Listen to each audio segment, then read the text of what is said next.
Hello, my name is Joe, and I just want to go over some of my fire kits that I have. This is my second video, and I just wanted to discuss some of the things that I use. I'm not big into buying the next newest, biggest thing out there. What I do is I try to use things that I can already have, I've accumulated through the years, or I can find secondhand at Goodwill, or I can get cheap at Harbor Freight. That's kind of the mentality I go with. So if I continue to make videos, you're not going to see a lot of the newest and greatest things out there. This bushcrafting and being out in the woods and stuff, for me, is about minimalizing. So having a basement full of gear isn't really a minimalistic attitude. Getting back to my fire kits, I guess obviously all have seen the Altoids, char tin. This is a tape container, just got a couple of things inside there we'll go over. Bag, special edition. I keep some tinder in here. Got this at a garage sale for a nickel. It's got a belt pouch. And what I'm going to do with this is put some things into it. Right now I've got my ferro rod and a piece of flint and some jute twine. You guys have seen this on my first video. These are just some bags that I carry out there. This is a bag I use when I'm out vacationing and camping with my family, just to keep my wallet and first aid stuff in. Put my water bottle to it. This I'm using as a fishing kit, and each of these goes in here, and actually I don't really have one for this yet. This one here, both of them have jute twine that we can fray up, and my one that I use for my family, here's my fire kit. Easy enough, works fantastically. This one here is the first fire kit that I made after watching a bunch of videos, and I thought was really cool, and it's got a little bit of everything in it. You got your alcohol pads. Here's some 1-inch pieces of jute twine soaked in candle wax. They can light up like a candle, or they're also waterproof. So what we can do is, you know, if they're submerged, you can just scrape this off and expose the jute fibers underneath. This one's wet. Or you can just light it like a candle, and it'll give you a good 2 or 3 minutes of burn to get your tinder started. Now at this point, it's pretty wind resistant. Let the actual twine get on fire here. But I mean, this is going to go and go, like I said, probably 2 or 3 minutes. Pretty wind resistant. Moving right along, obviously the lighter, red so you can see it if you drop it, some matches, a little magnifying glass. This came out of an old camera. This is the lens off an old camera. It works pretty good.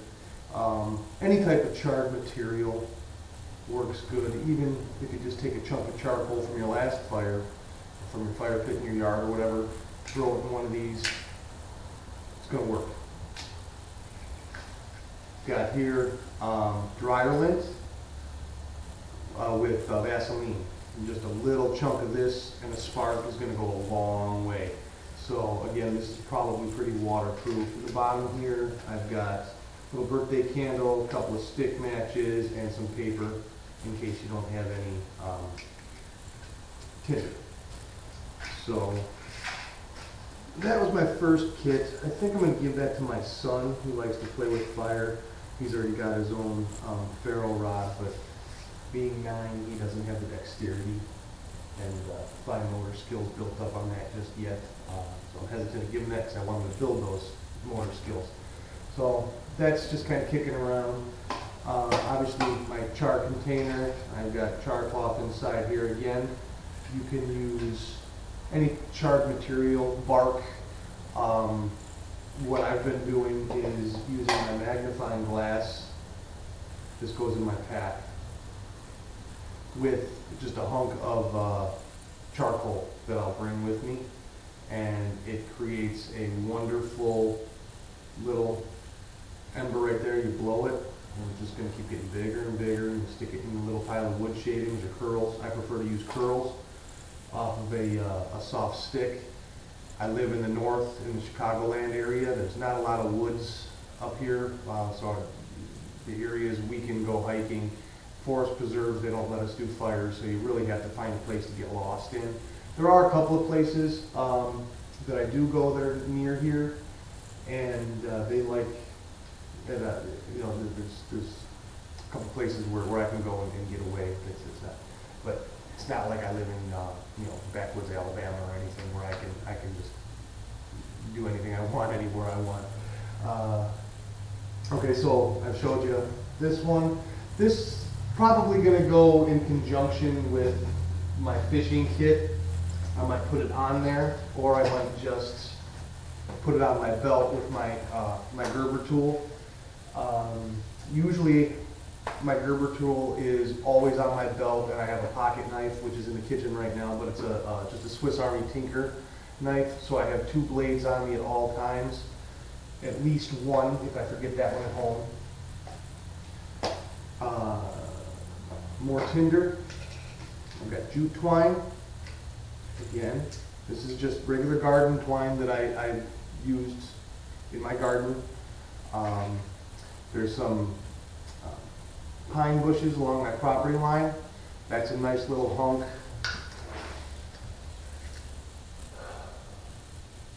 Pine sap resin, beautiful. And good old-fashioned dryer lint. This stuff is awesome, guys. If you're going to take something from home, take dryer lint. This stuff does the trick. There's the sap.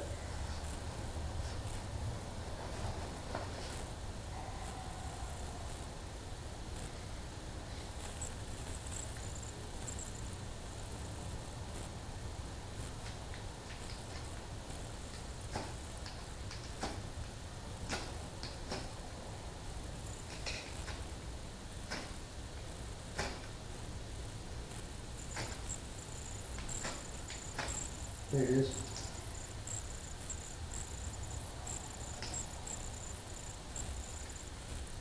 That. Okay.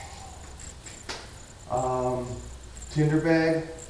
Again, I've got some stuff I harvested from around the property. Birch bark. I've got pine needles in the bottom of this, and also more dryer lint, as well as just a little hunk of shavings from a wood rasp from when I'm doing other projects. I have this wood rasp right here, and it creates very fine shavings that make a wonderful tinder. So if you're bringing tinder from home, those are great ideas to do. Dryer lint is phenomenal. Jute twine, phenomenal. This little kit here is really good. And let's see, all these guys. These are, when I first started doing this, I went and I thought I had to have a bunch of things here. This is just a toilet paper tube stuffed with dryer lint. This is probably good for 6 or 7 fires, or even a lot more.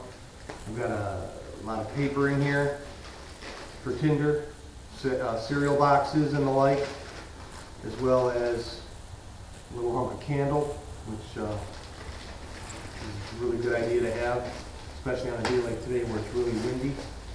And in this bag, you guys have probably seen these. I've had this for probably 10 years. And I finally used one, and I think my son finally used one. And these things they're pretty good. It's just kind of like, if I had to tell you what it was, it's kind of like probably crushed cardboard and compressed, and it's just got a little match tip on it, but honestly, I don't know if that works.